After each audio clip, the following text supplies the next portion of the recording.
काका, ये धारा 370 क्या है? धारा 370 क्या है ये जानने के लिए 42 साल पीछे जाना होगा बेटा। अंग्रेजों ने टू नेशन थियरी के तहत हिंदुस्तान के दो टुकड़े कर दिए, एक हिंदुस्तान और पाकिस्तान। पाकिस्तान की बहुत इच्छा थी कि जम्मू कश्मीर का विलीनीकरण पाकिस्तान में हो जाए, और राजा हरि सिंह चाहते थे कि कश्मीर एक स्वतंत्र देश रहे। वो न हिंदुस्तान में विलीन होना चाहते थे न पाकिस्तान में, और तब पाकिस्तान ने खूनी खेल खेला। अक्टूबर 1947 में पठानी कबायलियों को जम्मू कश्मीर के खिलाफ उकसाया, कश्मीरी पंडितों का कत्लेआम करवाया। ऐसे हालात देखकर राजा हरि सिंह ने घबराकर नेहरू जी से कहा, कृपा करके आप कश्मीर को बचा लीजिए।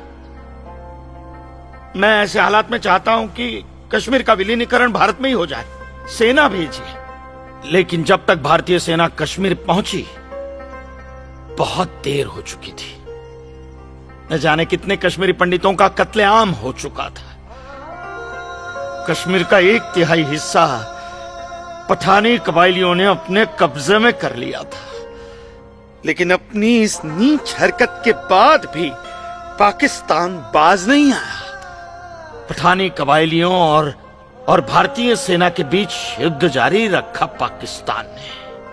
संयुक्त राष्ट्र सुरक्षा परिषद के 3 सदस्य आयोग की रिपोर्ट पर 13 अगस्त 1948 को पठानी कबायलियों और भारतीय सेना के बीच युद्ध विराम घोषित हुआ, और यह तय किया गया कि कश्मीर समस्या का हल जनमत के आधार पर ही होगा। सितंबर 1951 में मताधिकार के बाद एक बार फिर जम्मू कश्मीर के भारत में विलय की पुष्टि की गई, मगर इसी दौरान शेख अब्दुल्ला ने अपने हाथों से धारा 370 का ड्राफ्ट तैयार किया और नेहरू जी को सौंपा।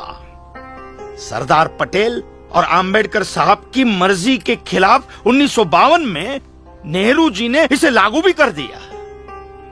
इसी धारा 370 की वजह से नेहरू जी ने कश्मीर को एक ऐसा विशेष दर्जा दे दिया जिसमें जम्मू कश्मीर राज्य ने हिंदुस्तान से अपना एक अलग संविधान स्थापित कर लिया।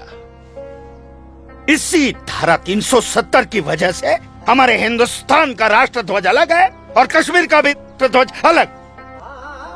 इसी धारा 370 की वजह से कश्मीर की कोई भी महिला यदि भारत के किसी भी अन्य राज्य के नागरिक के साथ शादी करती है तो उस महिला की नागरिकता समाप्त हो जाती है। लेकिन यदि वो महिला अगर किसी पाकिस्तानी नागरिक के साथ शादी करती है तो पाकिस्तानी नागरिक कश्मीर का नागरिक हो जाता है, हिंदुस्तान का नागरिक हो जाता है। इसी धारा 370 की वजह से भारत के किसी भी अन्य राज्य का नागरिक जम्मू कश्मीर में जमीन खरीद नहीं सकता, व्यापार नहीं कर सकता।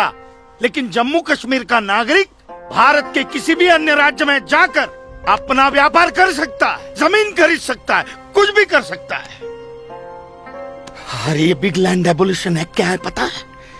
यदि जम्मू कश्मीर का कोई भी मुसलमान जमीन ठेके पर लेकर खेती करता है तो कश्मीर की सरकार उस हिंदू को बिना मुआवजा दिए वो जमीन जबरन उस मुसलमान को दे सकती है। ये है बिग लैंड एबोल्यूशन एक्ट, ये है धारा 370-35 से, और इसी का नतीजा है ये गिरधारी जी का फैसला।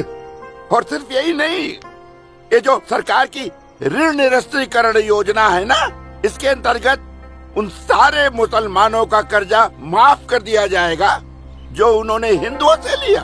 बताइए। सरकारी नौकरियों में 5% का आरक्षण हम हिंदुओं के लिए किया है। सारे हिंदू कश्मीर से चले जाएं, यही चाहता है पाकिस्तान और यही चाहते थे शेख अब्दुल्ला।